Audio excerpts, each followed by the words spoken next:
नमस्कार विद्यार्थी मित्रांनो, फार्मसी काउन्सिल ऑफ इंडिया अर्थात PCI मार्फत आलेलं एक अतिशय महत्त्वाचं नोटीस आहे, जे की सर्व फार्मसी कॉलेजेससाठी महत्त्वाचं आहे। त्याशिवाय ज्या विद्यार्थ्यांचा डिप्लोमा पूर्ण झालेला आहे, डीफार्मला 22-23 शैक्षणिक वर्ष किंवा तिथून पुढं कधीही तुम्ही डिप्लोमाला ॲडमिशन घेतला असेल तर तुम्हाला एक्झिट एक्झाम लागू आहे, तर त्यांच्या रजिस्ट्रेशन संदर्भातला हा अतिशय महत्त्वाचा मुद्दा आहे।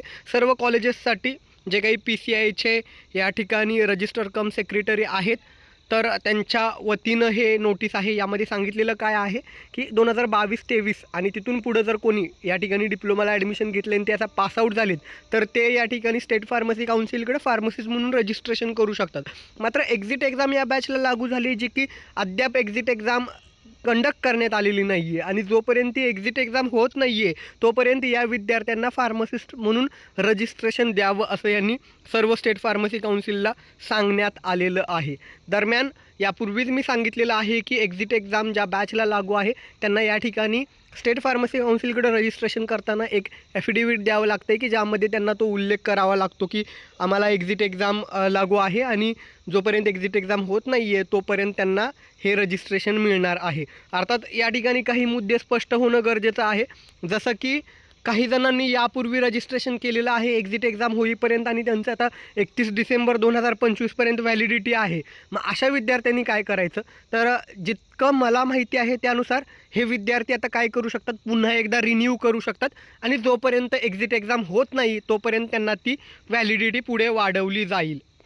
अर्थात शासनानं PCIनं एक्झिट एक्झाम नेमकी होणार आहे का, कधी होणार आहे याबाबत स्पष्टता देऊन जे विद्यार्थी एक्झिट एक्झाम बॅचचे आहेत डिप्लोमाचे त्यांच्या बाबतीत लवकरात लवकर काही ना काही निर्णय घेणं गरजेचं आहे। शिवाय यापूर्वी आपण वारंवार हा मुद्दा उचललेला होता की एक्झिट एक्झाम किती पेपर काय आणि लवकर एक्झाम होणं गरजेचं आहे, नाहीतर विद्यार्थ्यांचं विनाकारण नुकसान होत आहे। ओके, तर सध्या एवढंच की या सर्क्युलरमध्ये हे सांगितलेलं आहे सर्व फार्मसी कॉलेज आणि स्टेट काउन्सिलला त्यांनी हे सांगितलेलं आहे की एक्झिट एक्झाम बॅचचे जे विद्यार्थी आहेत 2022-23 यावेळी ज्यांनी ॲडमिशन घेतलेलं आहे आणि आता पास झाल्यानंतर त्यांचं फार्मसिस्ट म्हणून रजिस्ट्रेशन करायचं आहे, जे कधीपर्यंत लागू असेल, जोपर्यंत एक्झिट एक्झाम होत नाही तोपर्यंत त्यांचं हे फार्मसिस्ट म्हणून रजिस्ट्रेशन व्हॅलिड असणार आहे। अर्थात यामध्ये ज्या गोष्टी स्पष्ट होत नाही आहेत, जसं की या आधीच्या विद्यार्थ्यांचं ज्यांची व्हॅलिडिटी 31 डिसेंबर 2025 आहे अशा विद्यार्थ्यांना पुन्हा रिन्यू करण्यासाठी काय प्रोसेस असेल, तर त्याबाबत जे काही ऑफिशियली आपल्या महाराष्ट्रामध्ये स्टेट फार्मसी काउन्सिल आहे किंवा PCIकडून अजून काही स्पष्टता येते का ते पाहणं महत्त्वाचं आहे। त्याबाबत जी काही माहिती उपलब्ध होईल ती वेळोवेळी दिली जाईल। शिवाय फार्मसीचं रजिस्ट्रेशन कसं करायचं त्या संदर्भातल्या काही महत्त्वाच्या सूचना, रजिस्ट्रेशन केल्यानंतर किती दिवसात तुमचं सर्टिफिकेट येतं याबाबत ऑलरेडी जे काही व्हिडिओ बनवलेले आहेत त्याची लिंक मी डिस्क्रिप्शन बॉक्समध्ये देतो आहे, तिथं जाऊन ते व्हिडिओ पहा। ही माहिती आवडली असल्यास तुमचे सर्व डिप्लोमाचे विद्यार्थी मित्र आहेत त्यांच्यासोबत हा व्हिडिओ शेअर करायला विसरू नका। धन्यवाद, थँक्यू।